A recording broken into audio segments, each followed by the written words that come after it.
Good morning, good afternoon, good evening. This is Mikoy welcoming you back to another ELL video. Today we recap week 4 and predict week 5. Let's just jump straight into it because, oh boy, we got some things to talk about. First off, we have the best of 3 multi-gen OU game. Well, actually, no. Let's start off with the results of the teams.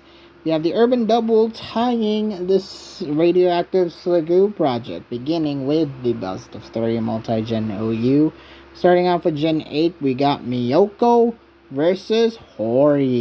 And as you can see from the team right here, you would think that, one of the sweepers in Miyoko's team would absolutely ass blast Hori's bulky offense team.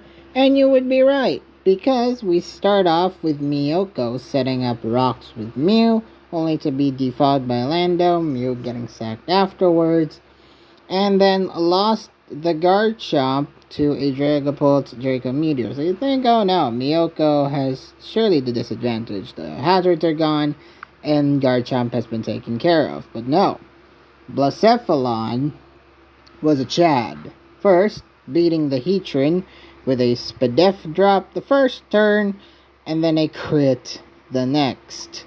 Well, it took them 3 tries, but you get the idea. Miyoko absolutely killed the Heatran, losing to Rillaboom shortly after with the Grassy Glide. And then Celesteela did what every Celesteela does, apparently, and that is to ultimately Meteor Beam Ever-Living Frick out of Tapu Fini, chipping it very nicely while it tricked itself with the Choice Scarf. But Celesteela kind of didn't, it really could have really didn't need it, but still it outsped. Managed to flinch Tapu Fini with Air Slash in order to kill it, killing the Dragapult with a 1-hit of Air Slash. And ultimately, it was just left so that Buzzwole, Rillaboom, and Lando were left, which Celesteela could easily kill and pick up the nice win. Next was Generation 8. Well, actually, that was Gen 8. This is Gen 7, really. So I put that in the wrong order. Great job, me. So we have Gen 7 right here, where Miyoko managed to set up webs using Araquanid in OU, only to get defogged by Kartana. Kartana carrying defog, which is become a rarity nowadays. Gen 7 OU, back then, it used to be like the common thing. But now, in case if you needed a good defogger, I guess Kartana would be it. However, Miyoko's outsped in her Hori's Kartana in order to kill it. And and then came the funny one, where Mega Charizard Y came in, set up the drought, was looking to do some big damage, but surprise, Lando was Focus Sash and exploded on Mega Charizard Y, killing it. Heatran, though, survived on Kartana Sacred Sword to beat it with Magma Storm, sacking it to Circuitry afterward, and then it was just kind of trading off kills. Like you see, Lando killing off the Circuitry, and then Tapu Lele ended off nicely for Miyoko, first tanking this Nature Madness to beat Tapu Fini with a Moonblast, even getting the Spatak drop, so Tapu Fini can't really do damage to it. And then Moonblast just kind of swept, and then Mega Mawile came in and just Sucker Punch, tanking this Icicle Crash from Weavile, ultimately not flinching to get the player off, ultimately getting the kill, and Miyoko a pretty dominant win. So well done, Miyoko, proving to be quite the reliable hand in this top-of-the-line multi-gen OU. However, much more impressive was the best of 3 multi-gen OU from Gen 6, where we saw Jack Kessler beat Blazing. One with some luck, he says. Well, let's see. Gen 5, we start things off. Jack's Garchomp defeats Blazings with Earthquake, getting a low roll Earthquake here first, and then getting a high roll Earthquake the next. Actually, it was actually more of the same level. It was just rough skin taking care of business as usual. As Starmie rapid spin to get rid of the hazards for Garchomp and ultimately kill it. And T-Tar managing to bring pursuit after tanking multiple Hydro Pumps from Starmie, which was very nice, very well deserved. And the Excadrill, of course, sacking the Starmie to the Excadrill, who was Stand Rush, outspeeding the thing very, very nicely. And then Conkeldurr decided to bulk up and absolutely get O-Code crit by Starmie, which was exceptionally unlucky for Blazing, as he really could have used Conkeldurr to do some massive things. Fortunately, that crit psychic wasn't a good indicator of that. Scizor, Dragonite tanked the Scizor hits very well, with Dragonite ultimately killing Scizor with the E-Speed against, the Dragonite. And then, Volcarona, Dragonite immediately died to Sandstorm shortly after.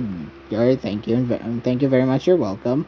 So Jirachi was only left, and went to Healing Wish the Jirachi because, Healing Wish the Volcarona, because Jirachi faints to the Healing Wish, missing the Hydro Pump, letting Blazing get off that one, Quiver Dance, tit for tat, I guess, from the crit earlier, ultimately killing the Starmie, but Dragonite E-Speed killed Volcarona, managing to get a sneaky burn in there, but Jack Cuzzler ultimately won that. Kind of unfortunate game for Blazing, especially because he needed that Conkeldurr, but, he tit for tat, he prolonged his inevitable loss right there. Then Gen 6 came, where Blazing's Lopunny actually managed to kill Lando, despite, the threat of Rocky Helmet. And Cloyster's Shell Smash strats lost to Clefable very, very nicely here. The Unaware... Well, actually, no, not the Unaware. The Magic Guard plus Defense Boost really gave Clefable that up and up to beat the Cloyster.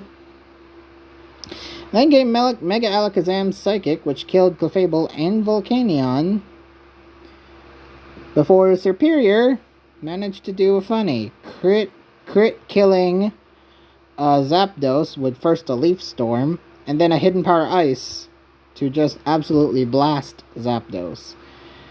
Very unfortunate. And then Excadrill, of course, took the hit before dying. And then... Actually, no. Excadrill lost to Serperior's Rocky Helmet, which was a unique choice for Serperior. Not a lot of people can say that they brought Leaf Storm Rocky Helmet Serperior and managed to do it well. Weavile ultimately knocking it out. Trying to set up hazards. Blazing ultimately forfeited shortly. Ultimately, Jack dominated Blazing in the end to win. Next up, we have Kamove Chaos, where Class beat the Dragon Master. Oh boy, this game was an interesting one.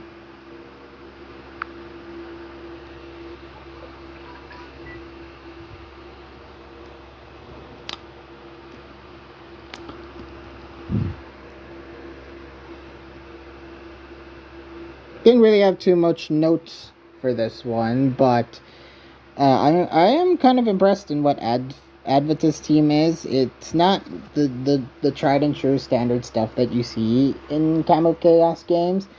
There's a little bit of uniqueness here. For example, the Rose Raid, we never really see that a lot, and so is Tapu Bulu.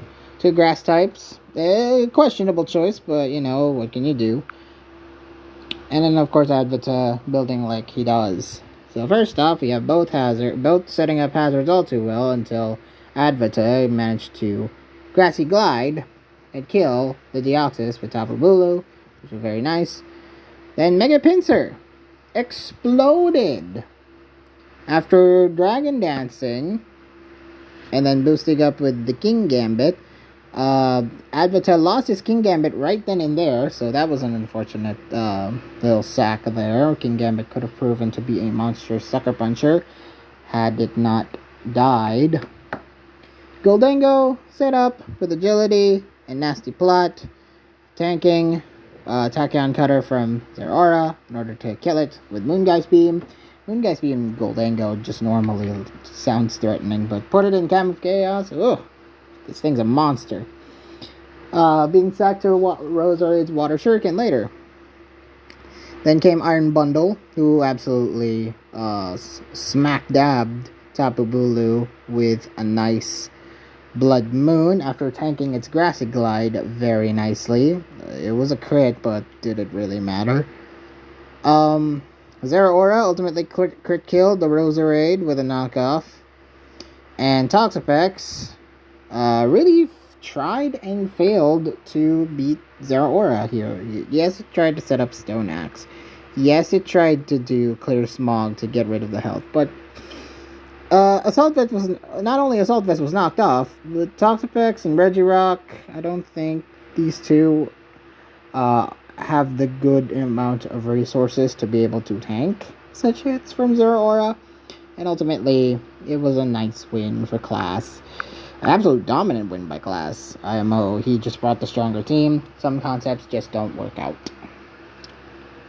Next up we have the next we have SS Cap, the man called Mang, defeating the concept, everything, the man called Mang. Brought some sand against concept everything's a pretty interesting team. It was interesting because Tapu Fini got chipped really heavily with the Tyranitar's Stone Edge so much that it ultimately died to Sandstorm later. As a switch-in, I meant. While Magnezone did a good job trapping the Ferrothorn to set up the Iron Defense and OHKO it with Body Press. Really shows you how well Magnezone thrives when trapping the Pharaohs of the world. Only to die to Excadrill, which I'm not surprised by, but also shows you how weak a 4x weakness is, even though you're boosted up so much with defense. Buzzwole then toxic a boosted Saharaja, or how do you even pronounce it? But it was boosted, very much boosted. I'm not surprised if the last move ended up being Power Trip or something, because damn, look at that boost. But ultimately it died to poison because it doesn't have really much reliable healing other than lefties. Tried to kill Buzzwole, ultimately Buzzwole just stalled it until it died to poison.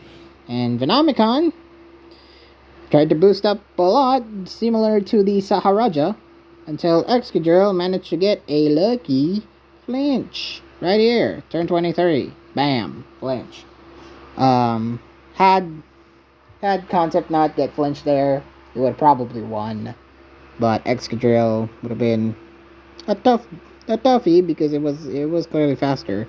But yeah, Kartana and Jantom would have probably taken care of the rest. Maybe not the Astrolotl, but you know, there's Tornadoes, there's Buzzwole who dies to it. Yeah, and it's just things. It just ultimately it just went to hypothetical scenarios from here on out. But ultimately, Mang ultimately got the wing. Next up, we have LBN versus Hyperbole in a matchup that I wasn't really that surprised about, that LBN won. And I was not even more surprised about to learn that the team Hyperbole brought isn't that good.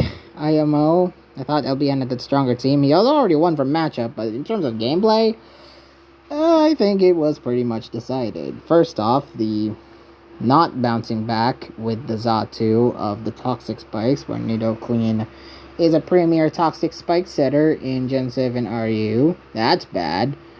So LBN netted the first kill with Beware. doing its beware things by beating Zatu with a nice looking return, or not return, frustration, again defeating Zatu, while sacking Delmise to bring in Beware again, and just doing good superpower damage against the Toxicroak, rendering it unable to be a reliable switch-in shortly after. Nidoqueen then beat the Abomasnow later on by doing the Sludge Wave, beating that thing. Noivern, tricking the Registeel despite eating a Zygarde Thousand Arrows, managed to switcheroo and get the lefties from Registeel, just tanking that boy. And Raikou beat Zygarde after knocking out Houndoom, managed to beat it with a crit extrasensory. So more things went to LBN's way, and yeah, Beware ended up stealing the endgame with beating the Toxicroak and ultimately the Registeel. Ultimately, it was just LBN's dominant win. I wasn't that surprised at all. Next up, we have the Gen 6 UU game. Now, I was worried when Cheryl and Fiend were fighting. Well, actually, no, I was more worried the fact that Fiend was placed in Gen 6 UU. And ultimately, they lost. They lost gracefully, I would say, but there were some things that happened that were very unfortunate. First of all, we had the Mega Absol nearly killing off the Metagross with knockoff, Fiend surviving that damage. Ultimately, Mandibuzz even dodged its Will-O-Wisp attempt, so good on ya, Fiend, for, absolutely avoiding potential hindrance things by dodging that Will-O-Wisp and ultimately knocking it out with a U-turn. Florges, though, was the MVP here, for both players, actually. Because Florges, first off, killed the Gyarados with a Moonblast after some acrimonious switching, ubiquitous switching. Florges ultimately beat the Gyarados. Survived Metagross's Meteor Mash attempts by Wish Stalling to kill it with Moonblast. So that was nice. That Moonblast was well deserved. And ultimately then Clem just kind of outplayed Fiend from there on out. I mean, Florges was the GOAT. The rest of it. And even though Fiend tried to come back, making the game so that it was tied, it was in the favor of Clem, who had not only the type effectiveness winning out, but also just the fact that, he caught the Dragon Pulse from the Mega Sceptile there to just blast it off and then just set up Calm Mind and Moonblasted the rest. Even Fiend's own Florges couldn't take that much hit. And yeah, Clem won. Oh, not Clem. Cheryl won. Very, very dominant win from Clem. Cheryl. I keep confusing your C things, okay? It's Cheryl who won. Congratulations. Congratulations, Cheryl. Next up, we have Bread Sandwich. One of the first games that was played is Black and White Uber's Bread Sandwich defeating a subbed in AM. So, we have, of course, Bread, who kind of just took Black and White Ubers by storm over the past couple of weeks. Like, ever since he started, started off in week 2, or I don't know if he played week 1 or week 2, where he started with, but ever since he started playing, dude, this man is an unsung GOAT.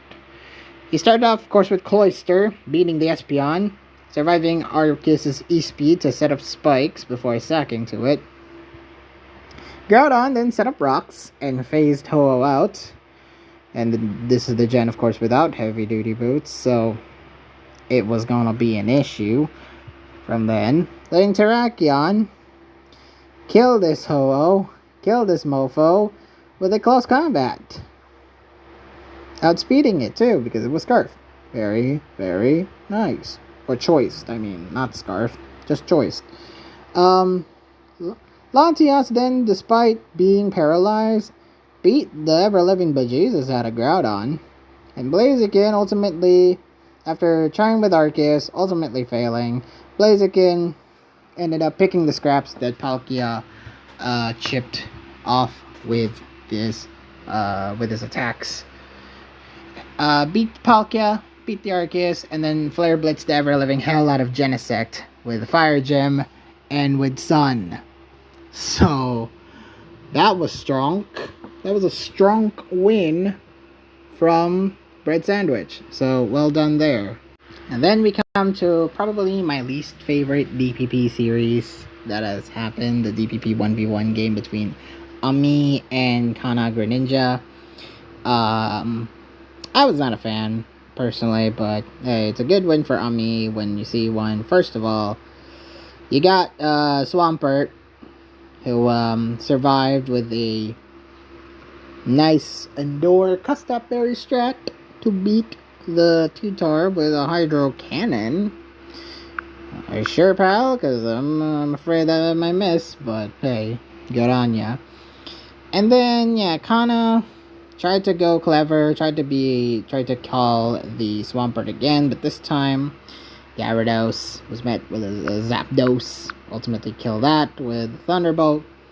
And Zapdos ultimately played favors again, kinda trying to switch it up with a different team at least. But Zapdos against Venusaur, yes, missed the Heat Wave once, but ultimately lost to it. So yeah, kind of a dominant display there, but not exactly my favorite win, so there you go. Moving on now, where we have the Apom Hiking Society beating the Snivy of Spades. Hooray! Apom's actually picking up a win in this late in the league. It's very late in the league, guys, but it took you long enough to actually get a win over Snivy of Spades. And in a pretty good fashion, too. The first off, we have the the multi-gen OU between Ineros and Wesley. Wesley, of course, subbing in for True Psycho. So True Psycho's comment about me winning via luck, comment on me for winning with luck. Would we have seen that happen? We're about to find out next week, but this week, it wasn't a non-factor. Gen 8, where we saw Wesley's Melmetal killing off Ineros' Melmetal with an Earthquake, and Tapu Fini tricked the Tornadus with Scarf, taunted the Gastrodon from recovering, and even burned Rillaboom with Heatran's Flame Body. So Wesley is actually playing really well in the first couple of parts. Melmetal then poisoned Gastrodon and killed it with double Iron Bash later on. And Dragapult ultimately killed Clefable with a Shadow Ball. Then Melmetal killed off the Heatran with an Earthquake. And then until turn 44, where we saw the Tornadus missing the Hurricane to let it die to Melmetal, and Rillaboom to kill it by the end. Ultimately picking up that nice win. Very well deserved win for Wesley. First off, both set up hazards only to be defogged by Gliscor. Was damaged pretty bad by Lando's Hidden Power Ice until both Ferrothorn set up hazards again. Until Heatran failed to kill Slowking here with the Stellium Z. Now, is that a damage roll? Because if it was, then Wesley has every right to be pissed there. But I guess, I don't know. I didn't calc. I'm not the master calcer of the two of us. So, I don't know. So both Heatran and Ferrothorn were then sacked to hazards, leading to Mega Alakazam doing its thing, failing to kill Chansey with a Psychic Focus Blast attempt, which the latter tried to toxic it, but fortunately, because it traced natural cure, it was able to switch out and remove its toxic ability very well. And then both players traded off kills until Chansey caught the Alakazam with the toxic after recovering. And then after, trying to toxic the Alakazam, failing to kill the Chansey there, allowing it to die via poison, leading to Gliscor killing off the Greninja on a switch-in.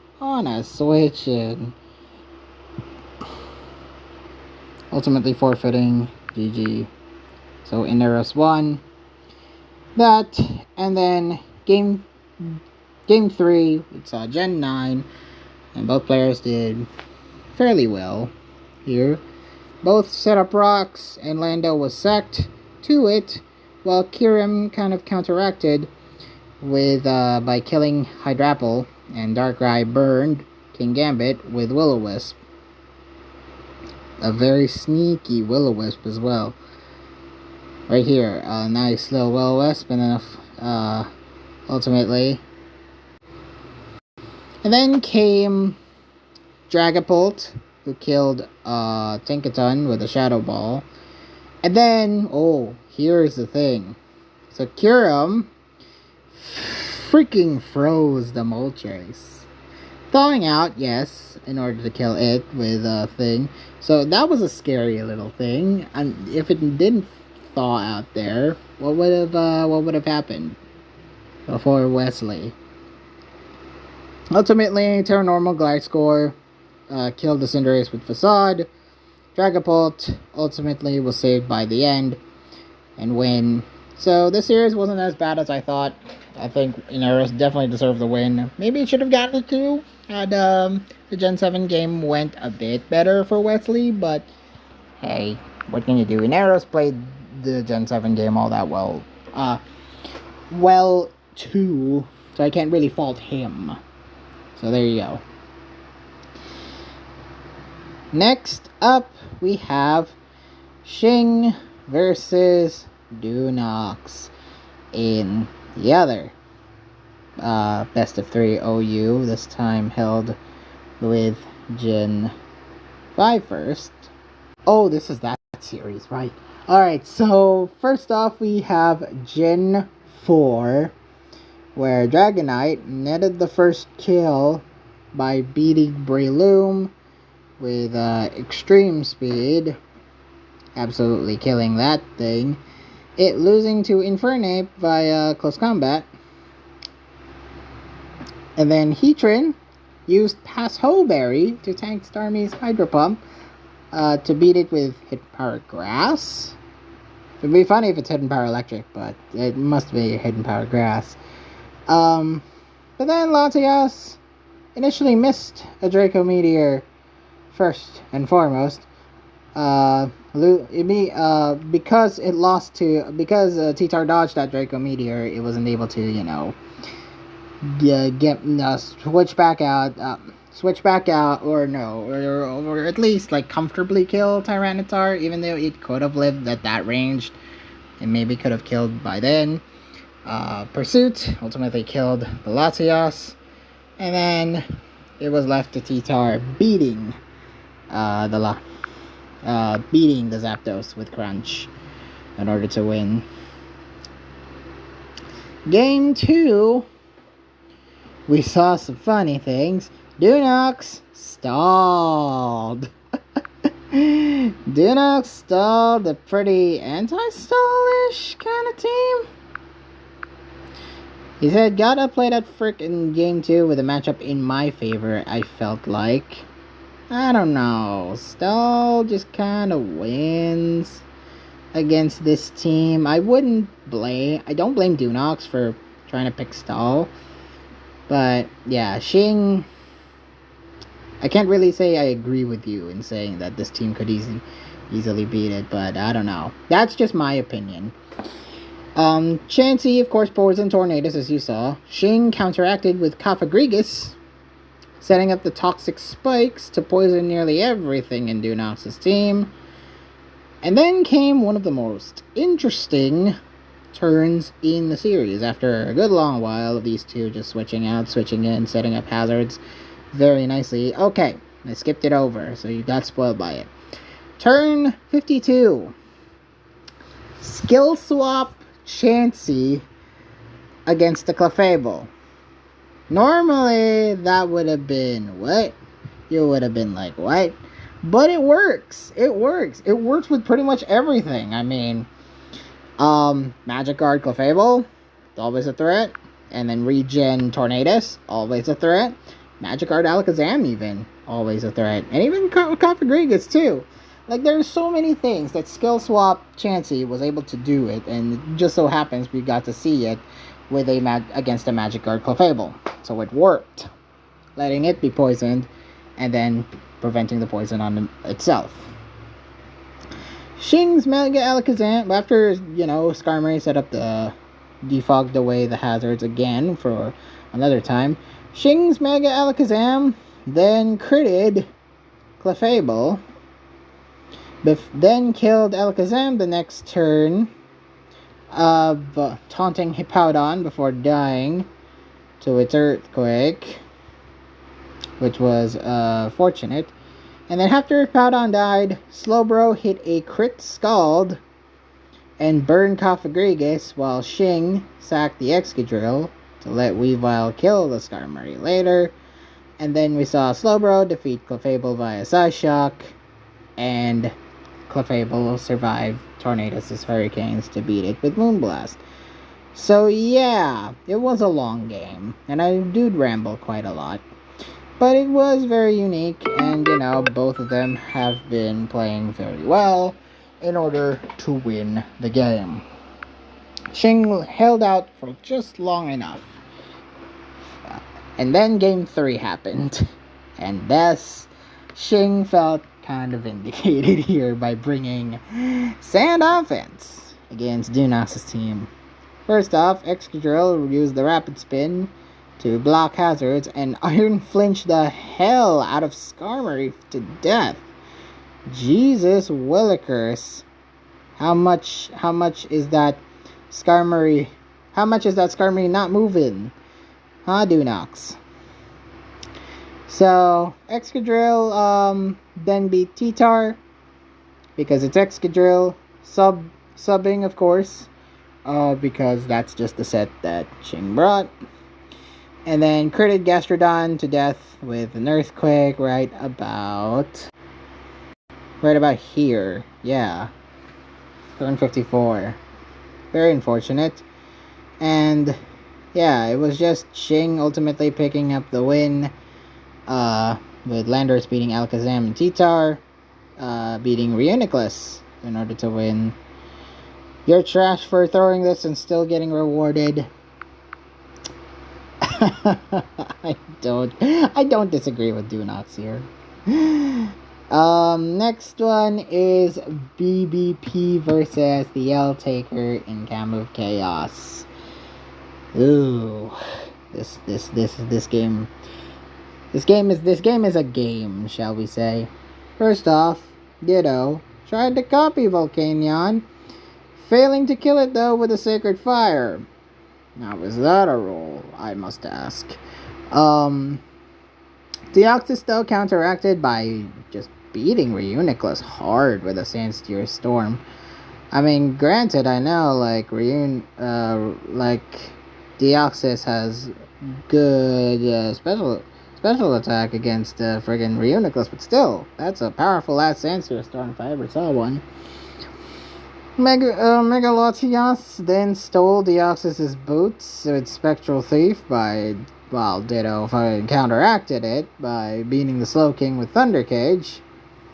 And then Volcanion just kind of swept the rest, burning the Hydra Apple when it was about to U-turn. Would have been nice if you could avoid it, but ultimately that wasn't the game we're playing.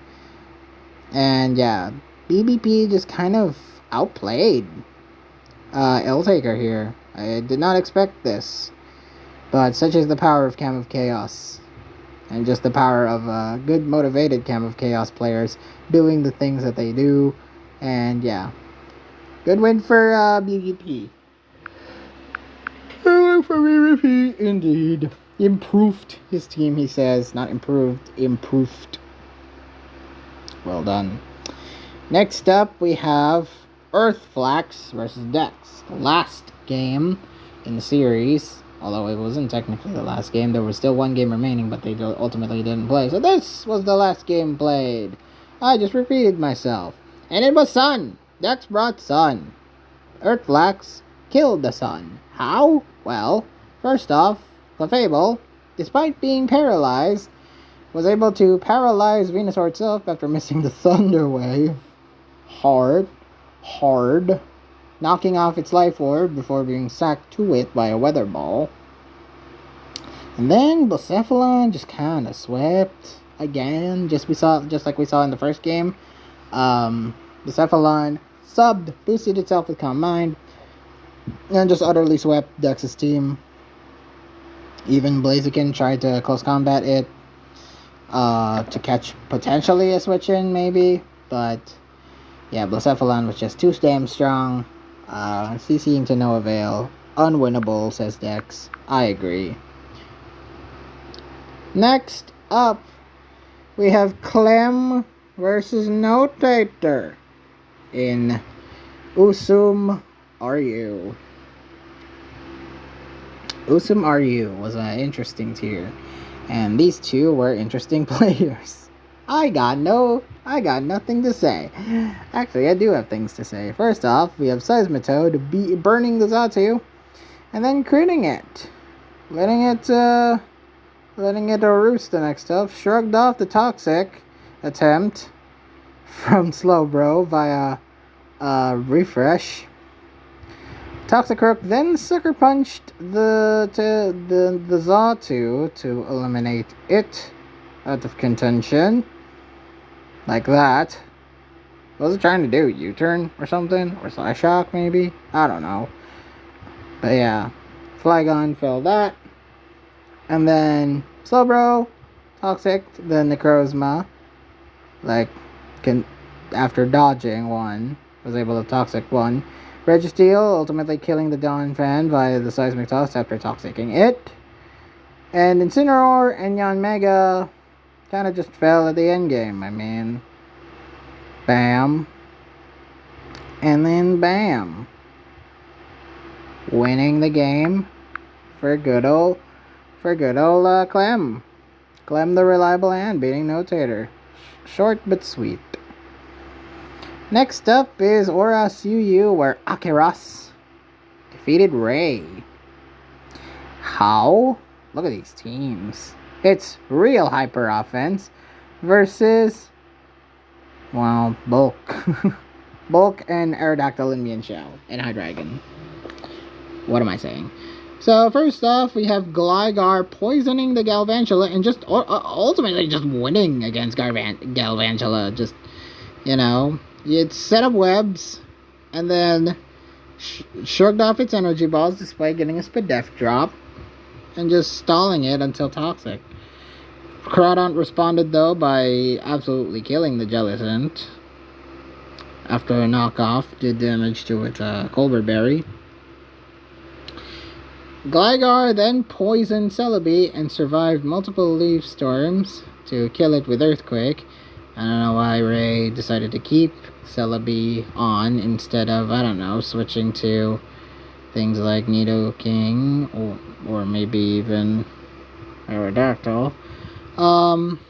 Hydreigon, then Aqua Jet to beat the Groudon, and Toxic Mega Aerodactyl to stall it and let it die to poison, winning Akaras the game. So it was just Gligar doing Gligar things, stalling and walling until it won. So good job, Akaras. Good job, Akaras. Next is the penultimate one for at least this set. The other game which Snivy of Spades absolutely trounced the Apom Hiking Society in was Black and White Ubers, where Madeline Morningstar beat the Vaporeons, the Vape Nation, of Vaporeons. We start off with Rayquaza OHKOing the ever frick out of Groudon at first. Arceus fighting, toxicking the Giratina, giving Madeline quite the advantage early on. Kyogre tried to rest talk right around. Actually, he tried to rest talk. A resto chesto strat kind of worked, beating the Arceus fighting. Was able to beat that and was able to rest off multiple times until Genesect. It killed Rayquaza as well, but Genesect was able to kill it in just the perfect range in order to kill it with a U-turn. Then Arceus Dark got full parade against by Latias, losing to low kick T-Tar shortly after, with it nearly killing Ferrothorn with Flamethrower. Unique. Tyranitar. If you want to stop a Ferrothorn, might as well go full force with Fire Blast, bro, not just Flamethrower. Before Latias ultimately beat it. Madeline then used Genesect to beat both Latias and Excadrill, finishing off Ferrothorn for the win. So well done to Madeline for absolutely kicking ass and blocking white Ubers. Next is best of 5 DPP 1v1, Dreepy vs Nuxel. Finally, a dead game in the Euphonos League. I really was expecting like week 5 to get multiple dead games, but we start here at week 4 because the APUM would have won by that point, because it was just a sweep. And then we have a tie between the Armani Down and General Lunala in the last series. So let's review the Armani Down and General Lunala. First off, we have the best of 3 multi-gen OU between Hex and Memphis Depay, which X finally picked up a win. Finally, for the first time in a long while, Hex actually finally deservedly wins something, and over a good player too in Memphis Depay. Took him 3 games to do it, but it was still a win is a win for good old Hex. First off, in Gen 8 OU, where Weavile tried to use beat-up strats against Melmetal, first time we've seen that in a while, who counteracted by killing it with Direwolf Iron Bash, lol. Blaziken then Sword Stanced against Toxapex despite the haste, and managed to OHKO Garchomp with a nice close combat to finish that off, while Mew also killed Melmetal with close combat. However, after Garchomp scale-shotted the Tornadus very heavily, only to be sacked to Rillaboom, Toxapex then Skull-burned the Mew, while Dragonite beat the Toxapex with a very cruel crit dual wing beat in order to finish it off. So, yeah, Dragonite also had Roost, so in order to tank the hits, so I don't know what happened there. But yeah, it was the saddest turnaround was that Toxapex tried to, live a hit over Dragonite, because normally Toxapex would have lived Dragonite's hits, but unfortunately not this time. Dual wing beat ultimately secured the kill for poor Toxapex there. Gen 7, well, we saw some more crap happened.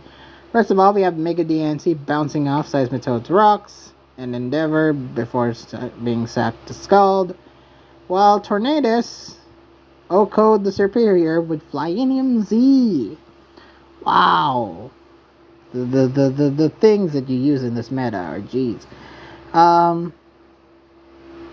Then Hex set up his Magearna with boosts only for Memphis Magearna to not only boost itself using Ditto of all things, and beat it with Aura Sphere.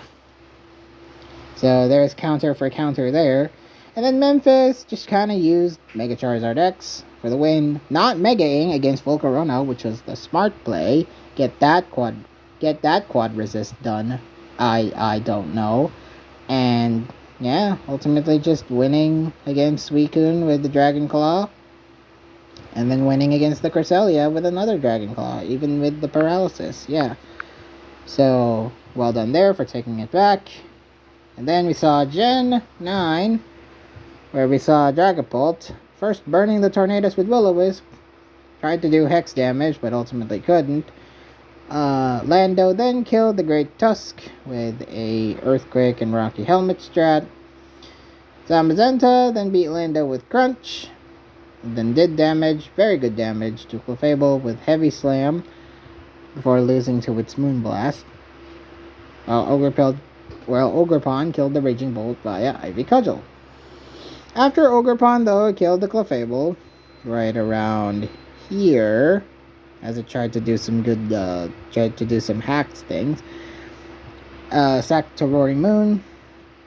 King Gambit was the saving grace for Hex. He was in a losing position here, but the Sword Stance plus the Iron Head, beating the Garganical Goldango, was able to, try to trick the thing. Was able to trick the King Gambit, but King Gambit had better plans and just friggin' Kowtow Cleave killed it. Ultimately, X picking up a very solid win, I'd say. Yeah, finally, something well worth proving for Hex. Yay! Alright, so next up we have Waffle defeating Moralic in 3 games again. So the game starts off with T-Tar surviving Latios's Draco Meteors to kill it with Crunch. Despite, just like we saw with the first game, T-Tar is that damn strong in tanking Latios' Draco Meteors while it's still in the yellow, crunching it to death. Now, Rotom tried to trick Breloom with Scarf, and Breloom went for Seed Bomb, which makes me think, did Waffle remember that this is Gen 4, where this is not Wash Tom with Electric Water? This is instead Wash Tom with Electric Ghost still? But I don't know. They'll respond to the comments, I'm sure. But Suicune ultimately beat the Rotom with a nice beam. Killing as well the Metagross with Hydro Pump while it was still asleep. Dying to an Infernape's Grass Knot, which was deadly. Scizor then killed Heatran. Latios used the Healing Wish to ultimately heal off Infernape, and then comes the funny, where Moralic was poised to die to Infernape, but Moralic had better ideas. Bullet Punch crit killed Infernape. So it was supposed to be a guaranteed Waffle win, turned into a Moralic win that was just funny. Alright, so Gen 5 then began where Waffle picked up the very first kill by U-turning with Jirachi, killing Celebi but losing Starmie to Rotom's Volt Switch tendencies.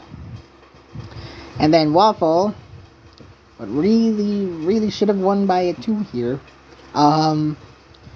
Waffle just kind of went go ham and with Conkeldurr and just used Drain Punch and Ice Punch to beat pretty much everything. Even surviving Orlando's Earthquake at 1, which I was really impressed. Before it died to the Sandstorm, of course, and then Landorus followed up with a kill on Excadrill in order to pick up the win. Well done, Waffle. And then Generation 6, we saw Reuniclus surviving a crit Leaf Storm from Superior to paralyze it with Thunder Wave, knocking off his Chesto Berry in the process, so it couldn't resto Chesto safely. Rotom then tricked it with Scarf. Excadrill was then chipped too low to die 2 spikes on a switch in, while Mega Latios recovered, which was a great play from Buttery Crap. Reuniclus, though, killed by Rotom after being fully parad on turn 76, which was very unfortunate. And then Mega Latios then Calm-Minded, beat Rotom, beat Metagross with Psychic before Moralic eventually forfeited. So well done, Waffle, for pulling it back very nicely. Next up is Kamov Chaos, where the Hisui region proved why he is one of the masters of Kamov Chaos, defeating Velcroc. Poor Velcroc had to be sacked to Hisui region right here. He did its best, but it was not to be. First off, Clawitzer Okoing a sacking Cleavor, allowing Velcroc's Dragapult to come in, and Swordsteads, whereas THR tried responding with Ditto, but to no avail. No avail for poor Ditto. Couldn't even muster up a Poltegeist. Yeah. Even struggled against Weezing. Oof. I wouldn't risk that if I were you. Zeraora then beat Dragapult with a Tachyon Cutter. King Gambit pivoted and killed the Slowking with a flip turn. And then Side Strike, Zeraora knocked out Cresselia very nicely. Ditto ultimately beat the Tornadus with its own Torch Song, boosting up, leaving itself with Weezing. Velcroc forfeited. It was just a THR dominant win. Next up is SS Cap, where we saw X-Guardian versus Mentality. First up, we got to see X-Guardian try to use unique strats against the Mentality by setting up screens, and Commodore tried to do the sweepy sweep, but Garchomp managing to burn the Commodore with a nasty flamethrower, and then ultimately dying to a Rocky Helmet Toxapex. Very unfortunate turn of events there. Could have been used to do some good sweepy sweeps for X-Guardian, but ultimately Mentality prepared for that. It looked like he prepared for that, okay? And then we saw the second appearance of Saharaja by losing to Tapu Lele. However, Kartana counteracted by Oko critting the Garchomp with a Leaf Blade, with Tapu Koko ultimately setting up screen shortly after. Kartana then crit killed Toxapex with a Leaf Blade, dying to its own Life Orb recoil, with Tapu Lele beating the newcomer to the stage, Kerfuffle, in order to win for Mentality. So well done, Mentality. A good team coupled with some interesting luck. And ultimately, Mentality was proven mental in order to win. Next up, we have Gulch versus Seth in Usum RU. First off, we saw Lycanroc. Well, it tried. It really did try to set up rocks and Endeavor against Metagross before being sacked to Mismagius. Then Toxicroak came in, defeating Zygarde with who had Shuka Berry just for its 1,000 Arrows attack. So it was sacked to Ribombee, who outsped Seth's Ribombee later on by beating it with the Moonblast, before being sacked to Mismagius as well. And then not too much happens. I mean, both players just traded off kills left, right, and center until Virizion ended up beating Cloyster and leaving Yanmega alone. But Virizion prepared for that, used Stone Edge, and won the game. A short and sweet game for Gulch to win over Seth. What was not short and sweet, though, was the ending, was this next game, because, oh boy, this game is so long. So, yeah, despite them being, bringing the standard, pretty unconventional teams if I were you. Despite being non-stally mons, the game ended up still feeling long without having to go 100 turns. Well, first off, we had Blissey, poisoning the Sylveon early on, which there goes your Wish Dollar. While TTK, though, counteracted by Entei burning the Suicune, ultimately killing it with Sacred Fire. Entei then sacked itself, failing to kill Blissey, though, as Doublade was fully parad before killed by Empoleon. So it ended up being a long stretch of events where nothing really happens. Chestnut, though, was Porygon 2, until things ultimately finally came about, where Porygon 2 kind of just swept the end game, beating the Chestnut after paralyzing it with Thunder Wave, beating it with Ice Beam, and doing the same thing with Mega Aerodactyl, beating that thing. So yeah, this game was pretty long. It didn't go 100 turns, but it felt like 8 hours when they played. Jesus Christ. Then we saw the penultimate game of Black and White Ubers, where Kazan faced Kazan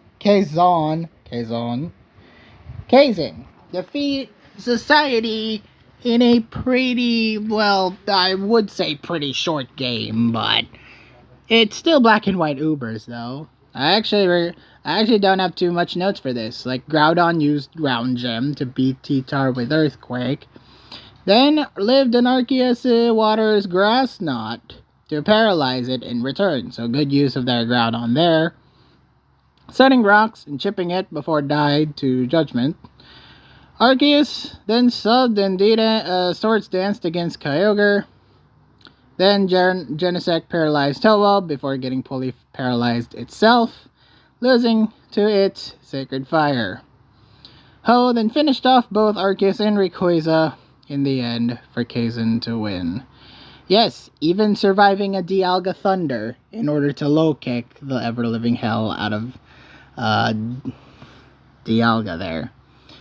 So well done to Kazan for picking up quite the smooth win against Society in Black and White Ubers.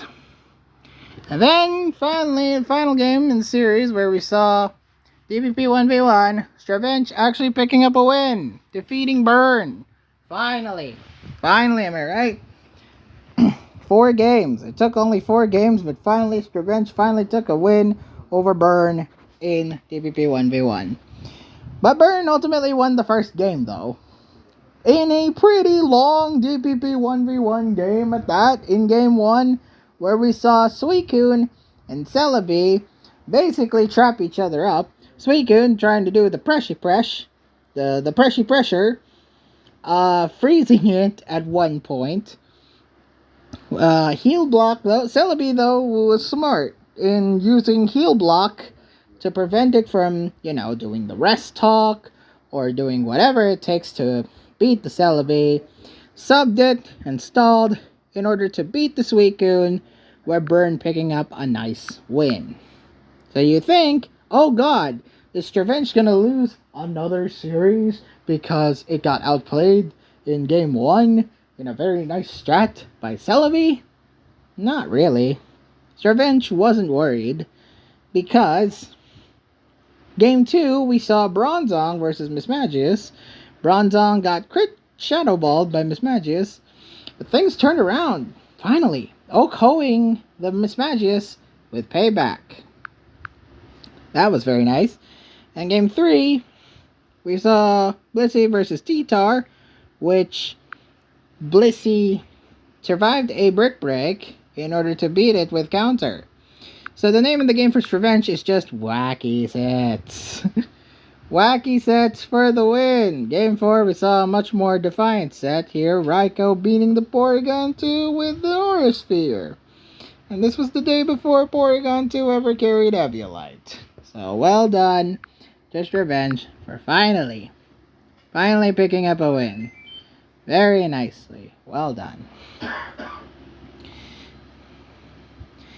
And then we come to week 5. The last week of the Euphonos regular season. Let's take a look at the spreadsheet, shall we, before we press on to how this playoff is going to contend. So, we have the confirmed number 1, number 2, and number 3s.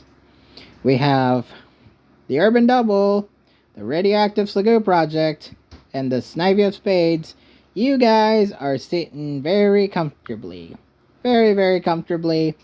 Take your win, and you deserve it.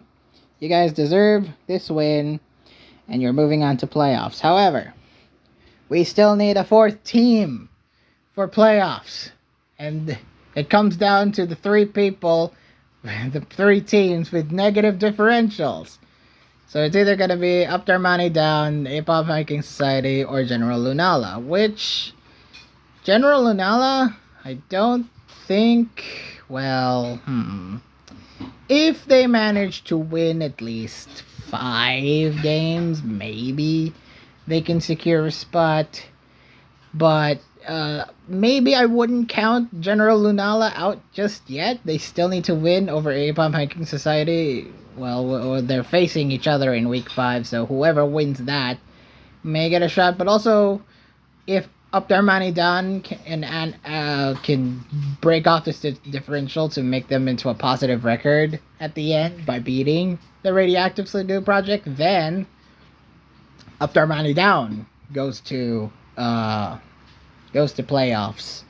So it really is just as a matter of...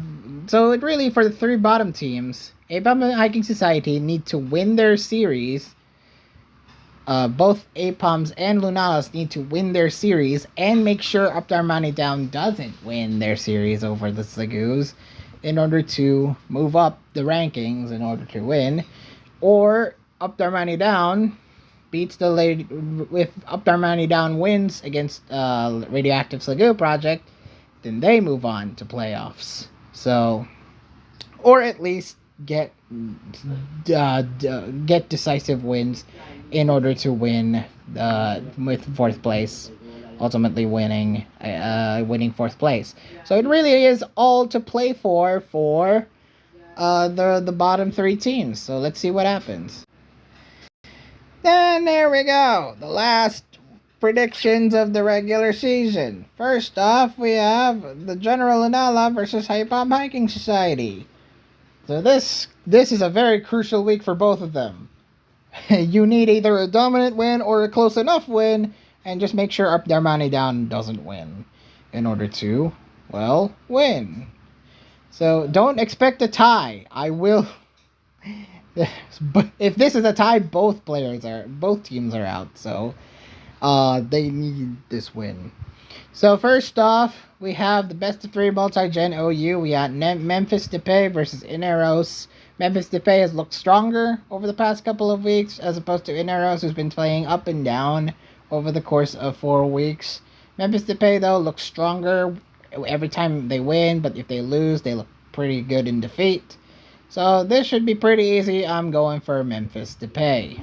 Next up, the other best of 3 multi-gen OU. It's between Waffle 04 and Shing. Both players actually look pretty good over the course of 4 weeks. Both have pretty strong wins, and both having quite the unfortunate losses. But I think we're looking at a pretty good one, and we're looking at a 3-game series all the same. So I'm going to say, out of the 2, I think I'm going Waffle, even though both won last week, their respective games last week. I'm thinking Waffle looks stronger for the win. Shing, though, I wouldn't be surprised if they win.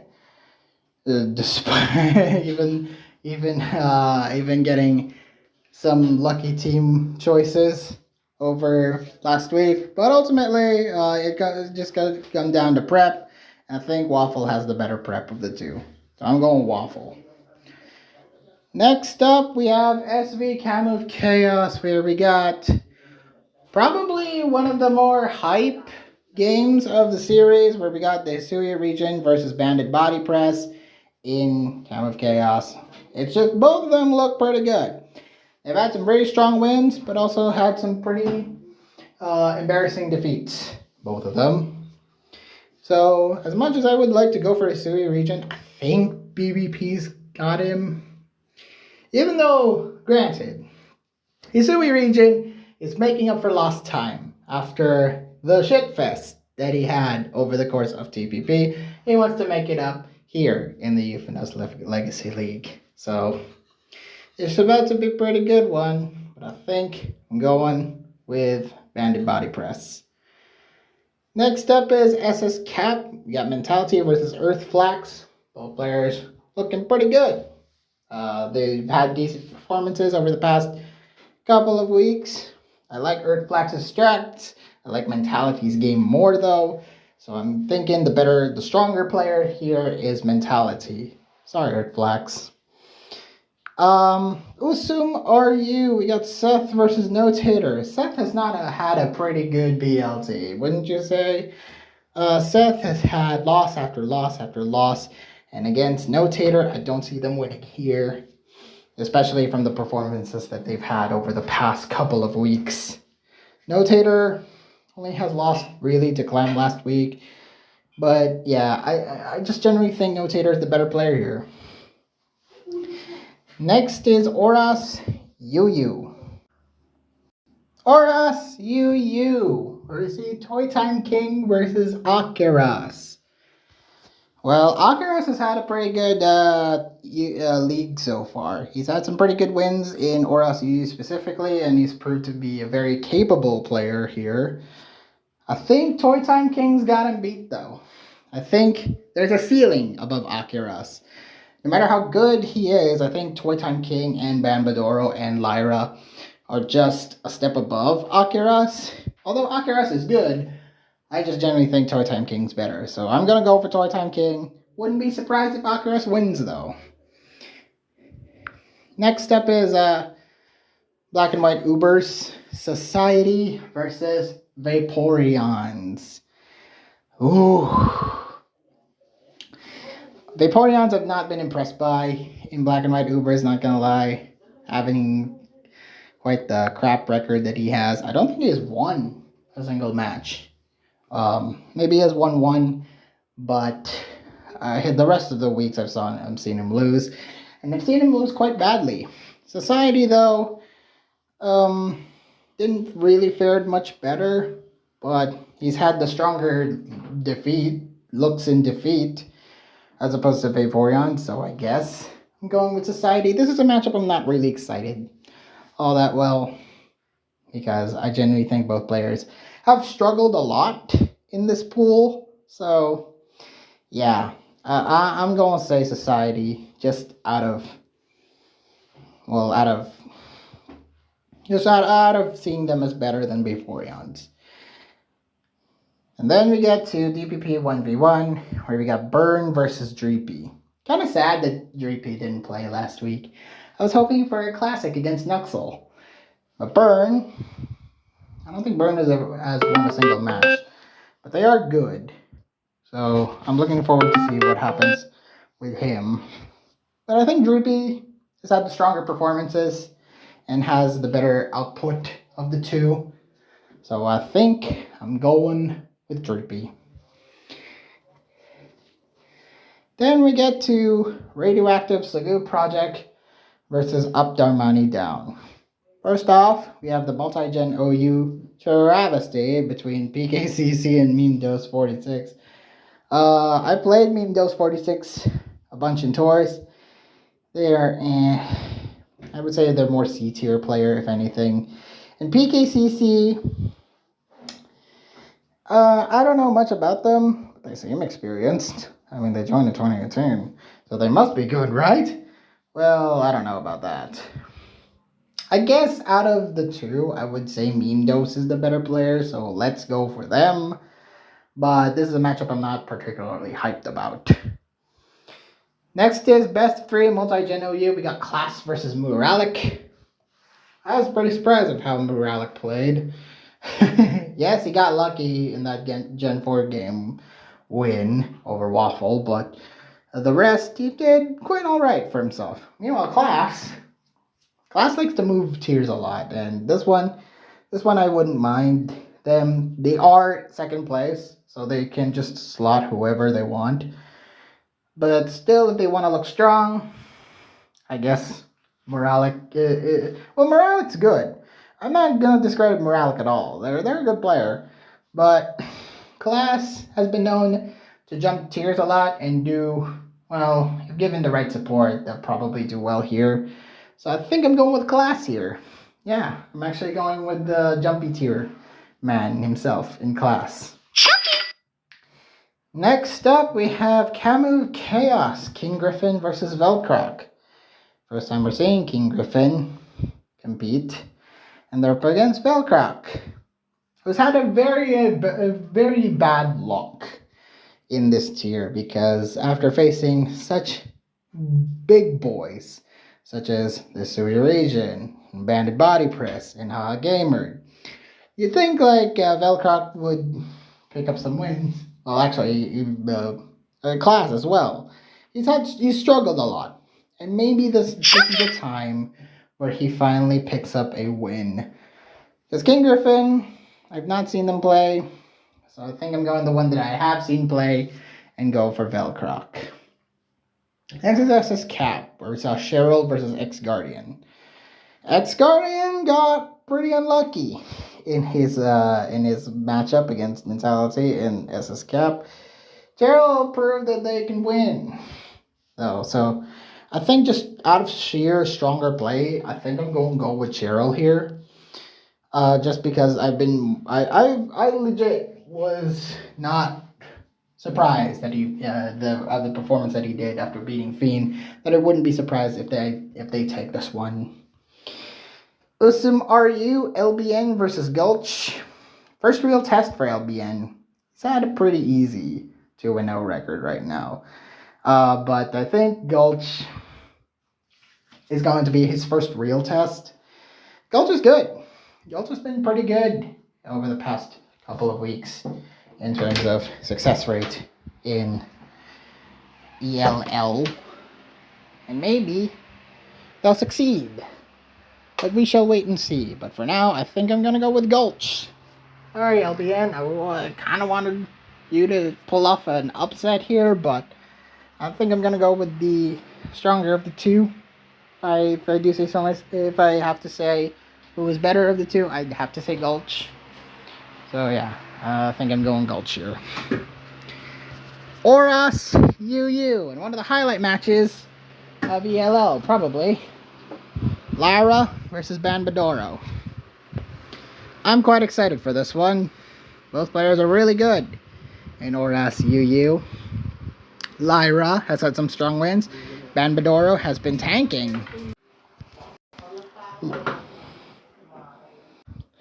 Lyra has had some strong wins, while Banbadoro has been absolutely trucking it. He's carried the momentum very, very well for the Darmanis, and I wish the team performed better than what Banbadoro clearly has been their one-star player here. Well, there's Kazin, there's also Kazin, and there's also to an extent X-Guardian, but still. I think this one is going to be comfortable. I don't know which one to pick of the two. It's really 50-50. But I think out of the two, I think I'm going with Lyra. Lyra, I think, has the better adaptive nature to Gen 6 UU. Has been able to pull off some pretty good wins. Banbador has also been pulling some pretty good wins. But, yeah. This one should be good. And I'm thinking Lyra. Another highlight match incoming, though. Black and White Ubers, where we saw Bread Sandwich versus Kazin. This one's gonna be fun. Both players have been darn good and making the Black and White Ubers pool one of the best things to watch. Both players looking very, very strong going into this, and their matchup is going to be pretty bonanzas. But who do I pick? Kazin's good. Bread Sandwich, though, is good. So, out of the two, I think I'm going Kazin. As much as I want to pick Bread, I think I'm skipping Bread today. I'm gonna have a nice Kazin sandwich. And next up we have the Best of 5 DPP 1v1. We had RTM versus Stravench. This one is an okay matchup, I'd say. Both players, RTM's been having some good wins, but we haven't really seen them a lot to really showcase him as a good player. Stravench has been getting unlucky with all these matchups in DPP 1v1. So this one's a tough one, but if I had to pick someone, I gotta go with RTM. RTM looked stronger in defeat and had some pretty good matches to go along with it. Stravench finally getting a win. But I think RTM has got you covered here in week 5. Such as the loss. And then finally we have the Snivy of Spades versus Urban Double. First off, we have best of 3 between the True Psycho and the Miyoko in best of 3 multi-gen OU. Man. True Psycho. You missed out, so you're facing one of the better players in this pool. Yikes. Yeah, I'm thinking I'm going Miyoko. Honestly, Miyoko has shown that they're the better player, and they have the necessary tools in order to win. True Psycho could luck his way into a win here, but I think this is going to be a Miyoko win. We have the best of 3 multi-gen OU between Dunox and Jack Cuzler. But this is a good matchup. Both players are looking real strong heading into week 5. Dunox has had some great wins, but Jack Cuzler, I don't think has dropped a set at least once. So this one ought to be fun. So for my money, I think I'm going with Jack Cuzler. Yeah, many people would pick Dunox here. I'm going to go with Jack Cuzler, to be honest. I think Jack Cuzler is probably the better player of the two. And I'm looking forward to see how they roll. Especially in Berserker tier, because Gen 5 is their first tier. Not Gen 4, not Gen 6, Gen 5. Which, well, they have proved very strong at. So, yeah, this could not be a problem for Jack Cuzler. So I'm going Jack Cuzler. Next up is Kamov Chaos between the man himself. This one is between 2 players who has struggled a lot in terms of the Kamov Chaos pool. For every class, Yasuri region, Bandit Body Press, these 2 just kind of fell to the wayside a lot. Especially, and this is a shame, especially because L-Taker did great in TPP, but not so much in this league. Meanwhile, the Dragon Master, they've had some good performances here and there, but not enough to secure a game-changing win per se. So I think I'm going L-Taker comfortably on this one. Sorry, Ed, but again, I have to predict you again. But maybe this time, the luck gods will be in your favor. Maybe. So let's see what happens. Next up is SS Cap between Dex and Ming. This ought to be a fun one. Both players looking pretty good. Has had some strong wins in SS Cap. But I think Ming has been the more consistent player of the 2. Because Dex can flip-flop between having good wins and good losses. But Ming has had has the consistency to back it up. So, yeah, this should be a Ming win. Usum RU, we got Clem versus Fiend. This one's about to be a highlight, y'all. Both players looking pretty good. This is their specialty. Usum RU, and both looking... I hope both bring memes. To just... this matchup I don't think matters, guys. Actually, nah, yeah, it doesn't matter. Because Urban Double and Snipe of Space are both in top 3. They're comfortably in playoffs. It really is just between the both of them pulling off the most amazing sets and the most amazing teams you can imagine. So just meme it up. I want to see memes, damn it. And for the winner, though, Fiend to win over Clem. Next up is Oras UU. We got Ray versus Deanne Ratson. I haven't really seen much of Deanne Ratson. I haven't seen really much good performances out of Deanne Ratson as well. So I think I'm going Ray, because Ray has been much more comfortable in this tier than I see in them in past tiers. So yeah, this should be a Ray win. Black and White Ubers, we got Shitrock Enjoyer finally making a comeback against Madeline Morningstar. Madeline's looked very impressive over these past couple of weeks. Shitrock Enjoyer, had some decent performances here and there. But I don't think it's enough to overpower like the sheer truckload that Madeline Morningstar has been putting out. They're good in black and white Ubers, and I can see them absolutely kick ass in playoffs. So I'm going Madeline. And then best of 5, 1v1, Nuxel versus Ami, real account Ami. So here's the thing with these two. Both players are good, but putting them against each other, this is quite honestly unpredictable. Both players are good. So it really just depends on how the matchups work in 1v1. And I really want to watch this live. Just for this one of the matches I'm most curious about watching live more than any other game. So yeah. If I had to pick a winner though, I think I'm gonna go with Ami.